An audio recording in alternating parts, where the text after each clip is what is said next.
கேரளாவில் ஸ்கூட்டியில் பதுங்கியிருந்த நாகப்பாம்பு காரணமாக பரபரப்பு ஏற்பட்டது. கேரள மாநிலத்தில் வாடிக்கையாளர் ஒருவரின் ஸ்கூட்டியில் ஏதோ சத்தம் கேட்டுள்ளது. உடனடியாக அதை சோதனை செய்து பார்த்தபோது அதற்குள் நாகப்பாம்பு பதுங்கியிருந்தது. உடனடியாக பாம்புபிடி வீரர் ஒருவர் அழைக்கப்பட்டு ஸ்கூட்டியில் இருந்து நாகப்பாம்பு பாதுகாப்பாக வெளியேற்றப்பட்டது.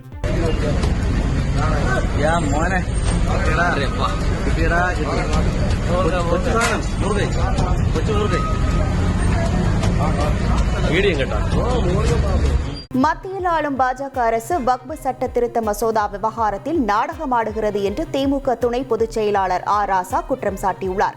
வக்பு சட்ட திருத்த மசோதாவுக்கு எதிர்ப்பு தெரிவித்து ராணிப்பேட்டையில் திராவிட நட்பு கழகம் நடத்திய ஆர்ப்பாட்டத்தில் ராசா, திராவிட இயக்க தமிழர் பேரவையின் தலைவர் சூப்ப வீரபாண்டியன் உள்ளிட்டோர் கலந்து கொண்டனர். நிகழ்ச்சியில் பேசிய ராசா, வக்பு சட்ட திருத்த மசோதாவை மத்திய அரசு ரத்து செய்யும் வரை திமுக தொடர்ந்து போராடும் என்று தெரிவித்தார். செய்திகளை உடனுக்குடன் தெரிந்து கொள்ள உடனே சப்ஸ்கிரைப் பண்ணுங்க.